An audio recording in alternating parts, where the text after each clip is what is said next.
Hi అండి. Secret husband part 35. Hi అమ్మాయిలు, నేను మీతో జాయిన్ అవ్వచ్చా? వారి దగ్గరకు వచ్చిన వ్యక్తి మెరిసే జాకెట్ వేసుకుని కోరికతో కూడిన చూపుతో అన్నాడు. ఓ క్షమించండి, మేము వేరే వాళ్ళతో ఉన్నాం. మిగతా వెంటనే తిరస్కరించింది. ఈ వ్యక్తి ఏమైనా జోక్ చేస్తున్నాడా? అపరిచితుడితో టేబుల్ ఎందుకు పంచుకుంటారు? అయితే ఆ వ్యక్తి తిరస్కరణలను పట్టించుకున్నట్టుగా ఉన్నాడు. అతను, నువ్వు అబద్ధం చెప్తున్నావు. మీరు లోపలికి వచ్చినప్పటి నుండి నేను దూరం నుండి మిమ్మల్ని గమనిస్తూనే ఉన్నాను. మీరు ఎవరితోనూ లేరు అని అన్నాడు ఆ వ్యక్తి. మిగతాకు ఆ వ్యక్తి చిరాకు తెప్పించాడు. ఆమెకు ఒక్కసారిగా కోపం వచ్చింది. మేము ఎవరితోనూ లేకపోతే ఏంటి? మా టేబుల్ కి అపరిచితులను మేము ఆహ్వానించాం. ఈ టేబుల్ ఈ టేబుల్ కి మేమే డబ్బులు కట్టాం. వెళ్ళి నీ సొంత టేబుల్ బుక్ చేసుకో. కానీ ఆ వ్యక్తి మిగతాను పట్టించుకోలేదు. అతని లక్ష్యం పల్లవి. అతను అసభ్యంగా నవ్వి ఆమెతో, హే చిన్నదానా, నేను నీ బాయ్ ఫ్రెండ్ అవ్వచ్చా అని అడిగాడు. పల్లవి కనుబొమ్మలు ముడివేసి, దయచేసి వెళ్ళండి, లేదంటే నేను సెక్యూరిటీ గార్డులను పిలుస్తాను అని అంది పల్లవి. ఓ నిజంగానా? పిలువు పిలువు అని వెటకారం నిండిన గొంతుతో అన్నాడు. నాకు ఆడవాళ్ళు అరవడం వినడం అంటే చాలా ఇష్టం. ముఖ్యంగా నీలాంటి అమ్మాయి అరిస్తే ఆ శబ్దం వినడానికి చాలా బాగుంటుంది. నేను నీ భర్తగా ఉన్నంత వరకు నాకు ఆ హక్కు ఉంటుంది.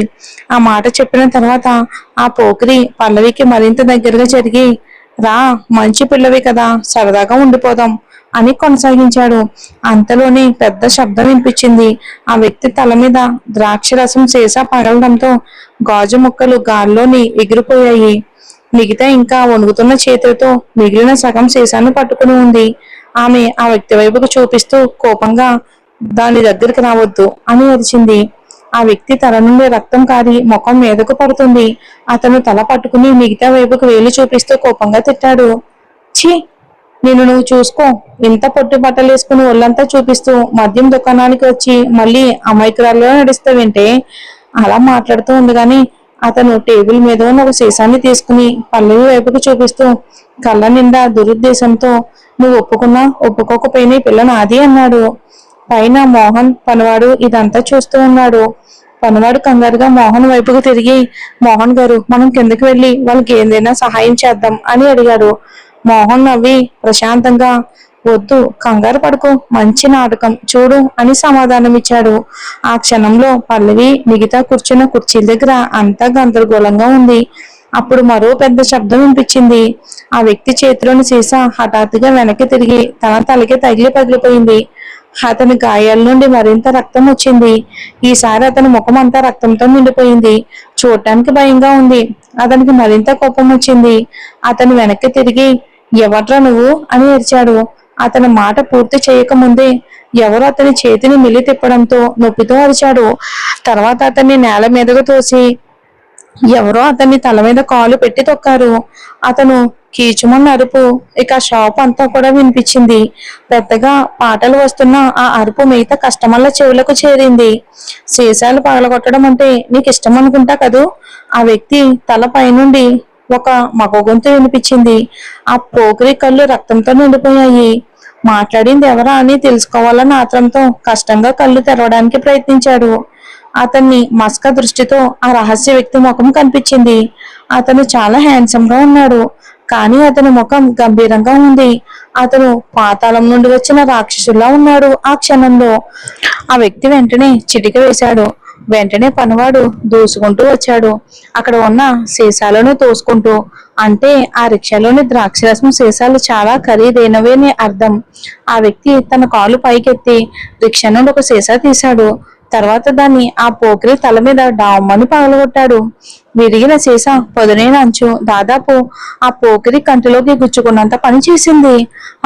అతను ప్రాణభయంతో గట్టిగా అరిచాడు. అతను కీచుమన్న అరుపు భయంగా వినిపించింది. విన్నవారికి గగురుపాటు కలిగింది. చుట్టూ ఉన్నవాళ్ళు ఆ వ్యక్తి అందమైన ముఖం వైపుకు భయంతో ఆశ్చర్యంతో చూశారు. వాళ్ళందరికీ ఒక విషయం అయితే క్లారిటీ వచ్చింది. అతను లాంటి వాడితో పెట్టుకోకూడదు అని. ఆ రహస్య అందమైన వ్యక్తి మరెవరో కాదు, ఇంకెవరు, రాహుల్. అతను నేల మీద ఉన్న రక్తపు మడుగు వైపుకు చూసి తన అందమైన కనుబొమ్మలను పైకెత్తాడు. అతను ఆ పోకిరి వైపుకు చూసి, ఎందుకు అరవడం ఆపేశావు? నీ కరుపులు వినడం అంటే ఇష్టమని చెప్పావు కదా, అరుస్తూనే ఉండు అని కఠినంగా అన్నాడు రాహుల్. కానీ ఆ క్షణంలో ఆ పోకిరి నోటి నుండి బొంగురుపోయిన శబ్దం తప్ప మరో మాట రాలేదు. అది అర్ధరాత్రి కావటంతో మద్యం షాపు జనంతో కిటకిటలాడుతుంది. ఇందాకటి వరకు వారి అరుపులు నవ్వులతో ఇక షాప్ అంతా కూడా మారుమోగింది. కానీ ఈ క్షణంలో వాళ్ళంతా ఎంత భయపడ్డారో, చిన్న శబ్దం చేయటానికి కూడా సాహసించలేదు. ఇక సరదాలో పాలు పంచుకోవాల్సిన సమయం వచ్చిందని మోహన్ భావించి కిందకి దిగాడు. అతను మిగతా కుర్చీల వైపుకు నడవడానికి ముందే కొంతమంది భద్రతా గార్డులను తనతో రమ్మని పిలిచాడు. వీటిని బయట పడేయండి, మోహన్ భద్రతా గార్డులను ఆదేశించాడు. తర్వాత పనివాళ్ళ వైపుకు తిరిగి ఇదంతా శుభ్రం చేయండి అన్నాడు మోహన్. ఇక సెక్యూరిటీ గార్డులు వెంటనే ఆ పోకిరిని మద్యం షాపు నుండి బయటికి లాక్కెళ్లారు. పనివాడు ఆ చెత్తనంతా శుభ్రం చేసిన తర్వాత మోహన్ తన వాళ్ళకి జనాన్ని చూసుకోమని మళ్ళీ సందడి వాతావరణాన్ని తీసుకురమ్మని ఆదేశించాడు. కొద్దిసేపటికి షాప్ మళ్ళీ మామూలుగా సందడిగా మారింది. అప్పుడు మోహన్ రాహుల్ దగ్గరికి నడిచి వెటకారంగా, ఆ ద్రాక్షరసం దాని రేటు నీ ఖాతాలో వేస్తున్నాను. అది చాలా ఖరీదైనది. అది 8 లక్షల రూపాయలు. ఒకడు తల పగలగొట్టడానికి అంత ఖరీదైన సీసాను వాడటం కాస్త వృధా అనిపించడం లేదా అన్నాడు. అయితే రాహుల్ మోహన్ మాటలను పట్టించుకోలేదు. అతను పల్లవి దగ్గరికి నడిచి ఆమె చేతిని పట్టుకుని నాతో రా అని ఆదేశించాడు. పల్లవి అతని చేతిని విడిపించుకుని తిరస్కరించింది. రాను, నేను నీతో రాను, మిగతాతోనే వచ్చాను, తనతోనే ఇంటికి వెళ్తాను. అలా చెప్తున్నప్పుడు ఆమె తన అసహ్యాన్ని దాచుకోలేదు. ఈ దృశ్యం చూసిన మోహన్ ఒక్కసారిగా గట్టిగా నవ్వాడు. రాహుల్ ధనవంతుడు, పలుకుబడి ఉన్నవాడు. విశాఖపట్నంలో లెక్కలేనంత మంది అమ్మాయిలు అతని కోసం పడి చచ్చేవారు. ఏ అమ్మాయి కూడా రాహుల్ ఇంతలా అసహించుకోవటం కానీ తిరస్కరించడం కానీ చేయలేదు. మోహన్ నవ్వటం చూసి నిట్టూర్చాడు. పల్లవి, నువ్వు చాలా ముద్దుగా ఉన్నావు. నిజానికి తను చాలా ధైర్యవంతురాలని చెప్పాలి అనుకున్నాడు. తను ఎప్పుడూ చేయాలనుకుని ధైర్యం చేయలేని పనిని ఆమె చేసింది. రాహుల్ ఈ విధంగా చూసిన మొదటి వ్యక్తి పల్లవి కాబట్టి ఇది ఆమె తన జీవితాంతం గొప్పగా చెప్పుకోవచ్చని మోహన్ అనుకున్నాడు. మోహన్ మాటలు వినగానే రాహుల్ కనుబొమ్మలు ముడిపడ్డాయి. అతను మోహన్ వైపుకు కోపంగా చూసి, నీ నాలుకకు పని లేకపోతే చెప్పు, కత్తిరించి పాడేస్తాను అని అన్నాడు రాహుల్. మోహన్ వెంటనే చేతులు పైకెత్తి నోటికి తాళం వేసుకున్నాడు. రాహుల్ సంతృప్తిగా మోహన్ వైపుకు చూశాడు. తర్వాత మళ్ళీ పల్లవి వైపుకు తిరిగి నాతో వస్తున్నావా లేదా అని అడిగాడు కోపంగా. రాను.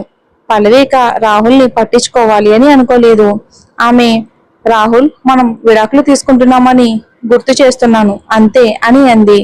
ఆమె ఉద్దేశం చాలా స్పష్టంగా, క్లియర్గా ఉంది. రాహుల్కి ఇకపై తన వ్యవహారాల్లో జోక్యం చేసుకునే అర్హత ఏమాత్రం లేదు. పల్లవి ఎలా అనగానే రాహుల్ అందమైన ముఖం మీద మంచుపొర కమ్మినట్టు అయిపోయింది. అది చూసిన వాళ్ళు భయంతో వణికిపోయారు. నువ్వు చెప్పినట్టు మనం విడాకులు తీసుకుంటున్నాం, కానీ ఇంకా తీసుకోలేదు. నేను ఇంకా నీ భర్తని, ఆ హక్కు నాకుంది. ఆ మాట చెప్పి రాహుల్ పల్లవి చేతిని గట్టిగా లాగి ఆమెను పైకెత్తుకుని ఆ షాప్ నుండి బయటకు తీసుకెళ్లాడు. పల్లవి ఆశ్చర్యపోయి రాహుల్ గుండెల మీద గుద్దుతూ, రాహుల్, నన్ను కిందకు దించు, వదులు అని అరిచింది పల్లవి. అయితే ఆమె బలం రాహుల్ ముందు ఏమాత్రం సరిపోలేదు. అతనికి ఒక పిల్లి కొన గిలిగింతలు పెట్టినట్టే అనిపించింది. మోహన్ రాహుల్ని పల్లవిని వెళ్లకుండా ఆపలేదు. అతను వాళ్ళు వెళ్ళిపోతున్న వైపుకు చూస్తూ తల ఊపి నవ్వాడు.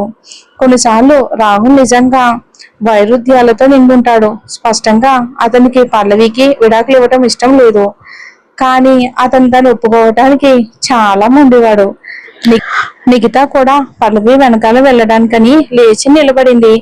కానీ ఆమె ఒక్క అడుగు కూడా వెయ్యకముందే మోహన్ ఆమె చేతిని పట్టుకుని ఆపాడు. నిఖిత గారు, పల్లవి గురించి కంగారు పడకండి. రాహుల్ దగ్గర తను సేఫ్ గా ఉంటుంది. రండి, పైకి వెళ్దాం.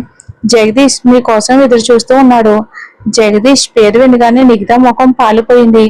ఆమె కాళ్ళు ఎంతగా బలహీన పడ్డాయి అంటే దాదాపు నేల మీద కుప్ప కూలిపోయి ఎంత పనిచేసింది. అదృష్టవశాస్తు మోహన్ చురుగ్గా ఉండి ఆమెను పట్టుకున్నాడు. నిఖిత గారు, ఏమైంది? మీరు బాగానే ఉన్నారా? మోహన్ అయోమయంగా అడిగాడు. నిఖిత ఎందుకో భయపడినట్టు కనిపించింది. జగదీష్ ఆమెను అంతగా భయపెట్టడానికి మరేం చేశాడు? నిఖిత తనను తను శాంతపరచుకోవడానికి చాలానే ప్రయత్నించింది. తర్వాత స్ట్రైట్ గా నిలబడి, థ్యాంక్ యూ మోహన్ గారు, నేను బాగానే ఉన్నాను. నా గురించి కంగారు పడకండి, వెళ్దాం పదండి అని అంది. ఆమె తర్వాత మెట్లెక్కి ఒక్కో అడుగు పైకి వేసింది. ఆమె మొహం ఇంకా అలానే ఉంది బాధగా. ఆమె మరి ఎలా బాగుంటుంది? మోహన్ కేవలం తల ఊపగలిగాడు. తర్వాత అతను ఆమెను అనుసరించాడు. ఆమె వెనక వైపు చూస్తూ ఉంటే ఆమె ఎంత నిశ్చయంగా ఉందో అతనైతే గమనించాడు. మిగతా ఆ గది దగ్గరకు చేరుకున్నప్పుడు సగం తెరిచి ఉన్న తలుపు ముందు నిలబడింది. లోపల నుండి తనకు తెలిసిన ఒక వ్యక్తి గొంతు వినిపించింది. ఆమె ముఖం తెలియకుండానే ఎర్రబడింది. ఆమె గుండె వేగం అసాధారణంగానే పెరిగింది. ఇప్పటికీ అతని గొంతు ఆమెపై ప్రభావం చూపుతూనే ఉంది. మిగతా నెమ్మదిగా లోపలికి నడిచింది. ఆమె అడుగులు బరువెక్కాయి. ఇక కాళ్లకు బండరాలు కట్టినట్టు అనిపించింది బరువుగా. ముందుకు కదలడం ఆమెకు చాలా కష్టంగా అనిపించింది. ఆమె గదిలోని వ్యక్తులకు దగ్గర అవుతున్న కొద్దీ ఆమె గుండె వేగం పెరిగింది. ఇక ఆమె గుండె బయటకు దూకేస్తుందేమో అనిపించింది. గదిలో దీపాలు ప్రకాశవంతంగా వెలుగుతూ ఉండటంతో మిగతా లోపల ఉన్నదంతా క్లియర్ గా చూసింది. సోఫాలో ఒక అమ్మాయి సన్నని నడుమును చుట్టేసి పట్టుకుని కూర్చుని ఉన్నాడు. వాళ్ళిద్దరూ లోకంతో సంబంధం లేకుండా ఒకరిలో ఒకరు దగ్గరగా ఉన్నారు. ఇక అది చూసి భరించలేకపోయినట్టు అనిపించింది నిగితకి. హే, నువ్వు చాలా తుంటరివి అని అమ్మాయి వయ్యారంగా అంది ఆ వ్యక్తితో. ఎందుకు నీకు నచ్చలేదా? ఆ వ్యక్తి గుసగుసలాడాడు. తర్వాత అతను ఆమె చెవి ముద్దు పెట్టాడు మెల్లగా. నచ్చింది, చాలా నచ్చింది. ఆ దృశ్యం తన కళ్ళ ముందు ఉండటంతో మిగతా గదిలో నుంచి పారిపోవాలి అన్నంత కోరిక కలిగింది. ఆమెకి ఇక్కడ ఉండాలి అనుకోలేదు. కానీ పోయినసారి జరిగిన సంఘటన గుర్తుకు రావటంతో ఆమె కదలలేకపోయింది. ముందుకు వెళ్ళడం తప్ప ఆమెకు వేరే దారేమీ లేదు. ఎవరో లోపలికి వచ్చినట్టు జగదీష్ గమనించినట్టున్నాడు. అతను తల పైకెత్తి చూస్తే పాతపడిన ముఖంతో ఉన్న నిగిత కనిపించింది జగదీష్ కి. అకస్మాత్తుగా అతను మరింత ఉత్సాహం చూపించాడు. మరింత వెటకారంగా ప్రవర్తించడం మొదలుపెట్టాడు. నిగిత రహస్యంగా గట్టిగా గుటక వేసింది. జగదీష్ కావాలని అలా చేస్తున్నాడని ఆమెకైతే తెలుసు. ఏమైంది? జగదీష్ ఉత్సాహం హఠాత్తుగా తగ్గిపోవటాన్ని గమనించినట్టు ఆ అమ్మాయి ఊపిరి బిగబెట్టి అరుస్తూ అతనికి మరింత దగ్గరగా జరిగింది. జగదీష్ వెక్కిలిగా నవ్వాడు. ఆ అమ్మాయి తన శరీరాన్ని అతనికి ఆనించినప్పుడు అతను ఆపలేదు. అతను అలానే ఉన్నాడు. అతని కళ్ళు కోరికతో ఉన్నాయి. అతను కావాలనే నిగితను ఆట పట్టిస్తున్నట్టుగా ఉంది తను ఎదురుగుంటా ఆ అమ్మాయితో. ఆ అమ్మాయి సంతృప్తిగా తల తిప్పింది. కానీ వారి ముందు ఒక ఆకారం నిలబడి ఉండడం చూసి షాక్ అయింది. ఆమె భయంతో అరిచి వెంటనే తనని తను కప్పుకుంది. తలుపు దగ్గర నిలబడింది. ఒక అమ్మాయి అని తెలుసుకున్నాక నిగిత కూడా తనలాంటి వృత్తిలోనే ఉందని అనుకుంది. అందుకే ఆమె నిగిత వైపుకు కోపంగా చూసి, లోపలికి వచ్చే ముందు డోర్ కొట్టాలని తెలియదా? మూడంతా పాడు చేసావు అని తిట్టింది ఆ అమ్మాయి నిగితను. తర్వాత ఆమె తిరిగి జగదీష్ వైపుకు బాధగా చూస్తూ, సార్, మీరు చాలా చెడ్డవారు. మీకు ఇలాంటివి కూడా ఇష్టమని నాకు తెలియదు అని అంది. జగదీష్ ఆ అమ్మాయి జుట్టును నిమురుతూ ఆమె మీదకు ఒక డబ్బు కట్ట విసిరాడు. అతను వెళ్ళి, నీకు నచ్చింది కొనుక్కొని అన్నాడు. ఆ డబ్బు ఆ అమ్మాయి కళ్ళల్లో జ్యోతిని వెలిగించిన టార్చర్లా పనిచేసింది. ఈ రాత్రి తనకు ఇంత డబ్బు ఇచ్చే కస్టమర్ దొరికినందుకు ఆమె చాలా హ్యాపీగా ఫీల్ అయింది. వాళ్ళు కేవలం కొన్ని నిమిషాలు మాత్రమే ఉండి హత్తుకున్నారు.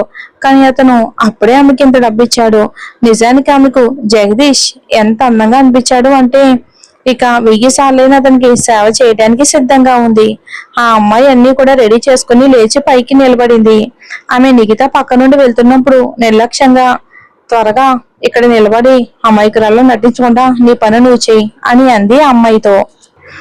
నిగిత వెనక తలుపు గట్టిగా మూసుకుంది. గది నిశ్శబ్దంలో మునిగిపోయింది. ఆమె కదలకుండా నేలకు అతుక్కుపోయినట్టు నిలబడిపోయింది నిగిత. జగదీష్ తన శరీరాన్ని కప్పుకోవడానికి కూడా ప్రయత్నించలేదు. అతను అస్సలు మారలేదు. అతను నిగిత వైపుకు చూసి, ఎందుకు అక్కడే నిలబడి ఉన్నావు అని అడిగాడు. అప్పుడు మాత్రమే నిగిత కదిలింది. ఆమె సోఫాకి కేవలం ఒక అడుగు దూరంలో ఉన్నప్పుడు ఆమె చేతిని ఎవరో హఠాత్తుగా లాగటంతో ఆమె జగదీష్ ఒడిలో పడింది. సడన్ గా ఆమె సిద్ధంగా లేకపోవడంతో ఆమె చేతులు అతని గుండె మీద ఆంచాయి. అతని శరీరం జిగటగా అనిపించింది. ఆమెకు వికారంగా అనిపించింది. నిగితకు జగదీష్ చాలా మురికిగా అనిపించాడు. అతను చాలా ఇదిగా ఉన్నాడు. అయితే జగదీష్ ఆమె మనసుని చదివాడు. ఫైనల్లీ ఆమె ముఖంలోని భావం జగదీష్ కి చాలా స్పష్టంగా క్లియర్ గా ఉంది. అతను నవ్వి వ్యంగ్యంగా, దానికన్నా నువ్వేమైనా గొప్పదానివని శుభ్రమైన దానివని అనుకుంటున్నావా అని అడిగాడు. జగదీష్ అలా అనగాని మిగతా ముఖంలో రంగు మొత్తం పోయింది. మరి మిగతా జగదీష్ ఒకటవుతారా? మరి ఏం జరుగుతుందో వచ్చే ఎపిసోడ్ లో చూద్దామండి.